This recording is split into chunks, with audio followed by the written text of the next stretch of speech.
Hey, and welcome back. Today's video, we're gonna reset things. We're gonna talk about a 7-day eating plan for fat loss. I think it's time for a reset. It's getting close to spring. We've come through a nice long winter, and let's get back to basics with a really good plan for fat loss. Of course, you know, consistency is the key. You can do anything for a short period of time and see some weight loss or fat loss, but being consistent is going to help you maintain that fat loss. And that's so important because you've worked so hard to lose the fat and now it's time to keep it off. So we're going to go over diet and lifestyle, intermittent fasting, and understand how to eat, when to eat, what to eat, and get you off to a good start. Understand that what we don't eat is just as important as what we do eat. Food matters. I mean, obviously we know we don't want to eat sugar. We don't want to eat processed foods. We don't want to eat processed oils, but understanding, how to get our macros in and what we need to be eating, well, that's important. So I'm going to kind of go over very simply because I can't tell you exactly what you should be eating, but you have parameters that will fit into your lifestyle. That's the information that I want you to have. I'm Connie Rutledge. I'm a functional nutritionist. I'm a fat loss specialist, and I help you, the menopausal woman, look and feel your best. Lose that extra fat. Get rid of that inflammation so that you can feel like you want to feel. A huge piece and key is your consistency. And you know what? Living a healthy lifestyle isn't glamorous. It's pretty darn simple. Eating simple foods, enjoying delicious simple foods, and being okay with, maybe not a lot of variety, especially in the beginning when you're getting all your ducks in a row, right? So I'm going to suggest that you focus on about 5 days a week. You do a short intermittent fast. Maybe it's 13 to 16 hours, but you factor in a fasting period that allows your body to use up, extra glucose and be able to, have low insulin, low blood sugar, all of that. Give your body time to process the food that you ate the day before. And that means you wake up, and depending on your level of metabolic flexibility, I'm going to suggest that maybe in those 5 days, and they don't have to be consecutive days, you're going to be eating maybe 2 to 3 meals a day. And never are you snacking. So you wake up in the morning, you have your tea or coffee or water, whatever works for you, and you give it a few more hours. And then maybe at 9 a.m., you open your feeding window, and you're going to start with a high protein breakfast, maybe 2 eggs and 3 to 4 ounces of some type of meat, whether it's ground beef, whether it's sausage, whether it's turkey, chicken, whatever, lox, whatever you'd like to do, but eggs and meat. And you scramble that together with a little bit of butter. If you don't have a lot of fat to lose, you can add in some veggies and maybe some fruit on the side. But if you do want maximum fat loss, if you're ready for a reset, then you're gonna just omit the carbs. And you're going to have that scramble, which adds up to about 30 plus grams of protein. And depending on what kind of meat you're having, you're getting a substantial hit of fat, and you should be satiated for hours. Then you enjoy that meal, you shut down that feeding window, go about your morning, whether you're going to do your exercise, whether you're going to go to work, whatever happens, well, then soon it'll be time for that second feeding window. And in this scenario, we're going to do 3 meals in a 24-hour period, okay? So that second feeding window is maybe a big salad with a big serving of protein. Again, meat and vegetables. If you want some full fat salad dressing, awesome. But you have, maybe it's smoked salmon, maybe it's a hamburger patty, maybe it's a couple chicken breasts. You choose, but eat enough so that you're very satisfied. And again, you're landing at about maybe 30 to 40 grams of protein and just a handful of carbs, like under 15 carbs, to really reset your metabolism and get your body burning fat instead of sugar. At that point, say it's 1:30, you're pretty satiated. Your body's feeling at least like you've fed it. And then you get through that afternoon. Maybe you're going to have some electrolytes, sugar-free electrolytes. Maybe you're going to have an iced tea, some hot green tea, whatever it is. Just don't eat any calories during that afternoon fasting period. And then it becomes about 5 o'clock. You're feeling like it's time to eat. Maybe you then open that feeding window with a couple of olives. If you're doing okay with a little bit of cheese, you can have an ounce of cheese while you're fixing dinner. And that dinner is going to be protein rich, of course. Maybe it's a ribeye. Maybe it's a salmon steak. Maybe you've got another burger patty if it's been a busy day. Just get your protein, maybe 4 ounces, and then you have a small baked potato, you have another salad and or some broccoli, and that then is going to be about 30 to 40 grams of protein, very few carbs, again, a handful of carbs, maybe 20 if you've had that potato. You've got some butter on your potato, maybe you've got some butter on your veggies, and you're landing at probably about 2,000 calories a day with almost 90 plus grams of protein, and carbohydrates are very low. You can sustain that diet for the first 2 to 3 days and kind of set yourself up for a little bit longer fast. Then on day 3 or 4, you might consider doing like a 20-hour fast. So that's going to tee you up for having an easier time of that longer intermittent fast.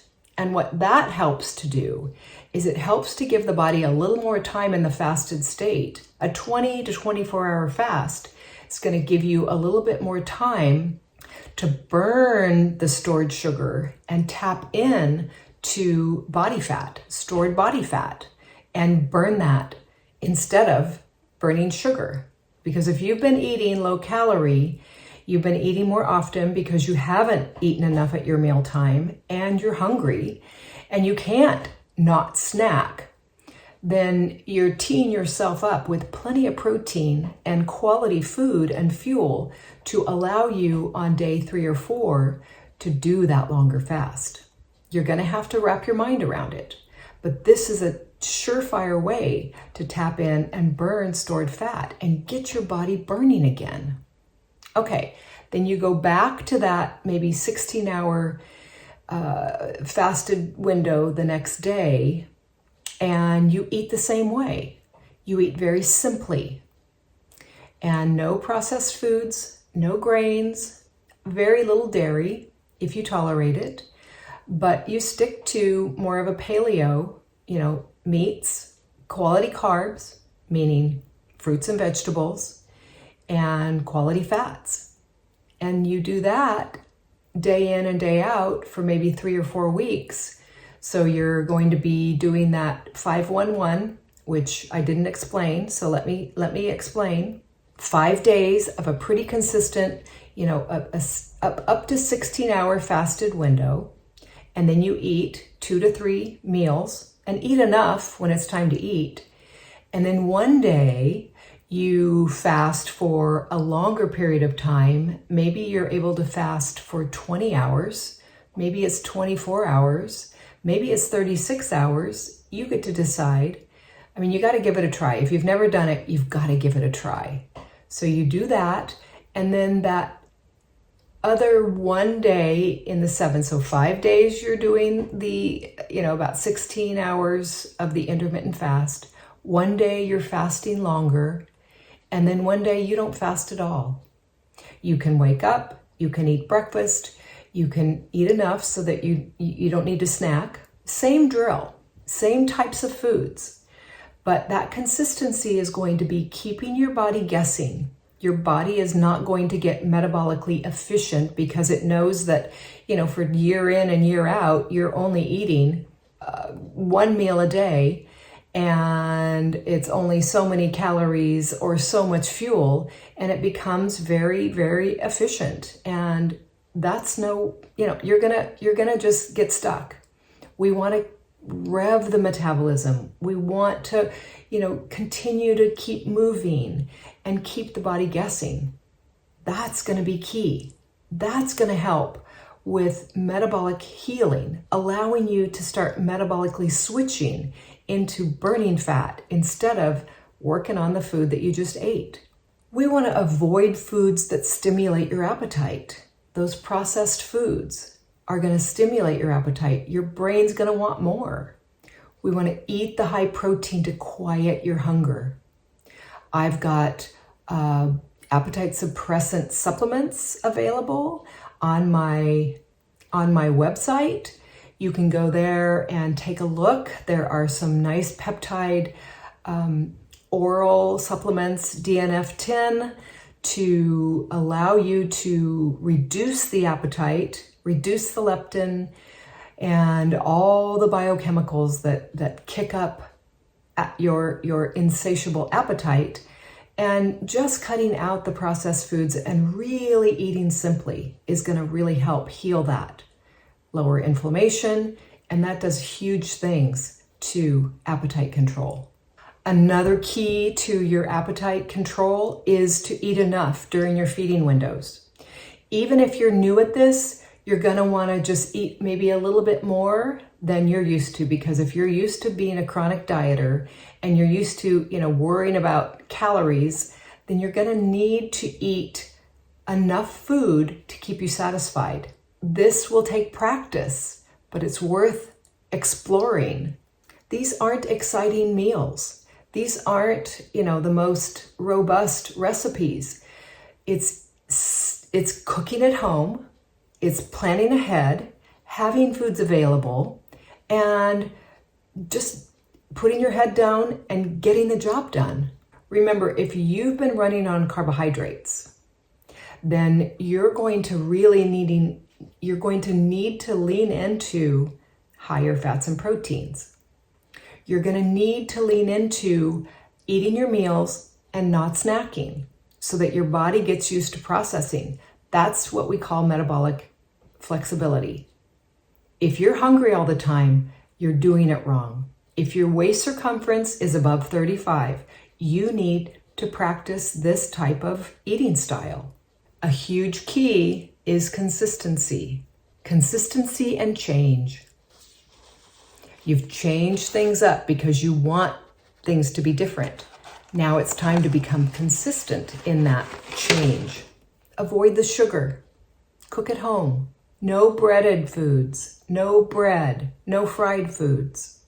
Those are caution foods that need to be enjoyed now and then. But if you want fat loss and if you're ready for a 7-day reset, you got this. The idea here is to keep yourself comfortable by eating enough at meal times.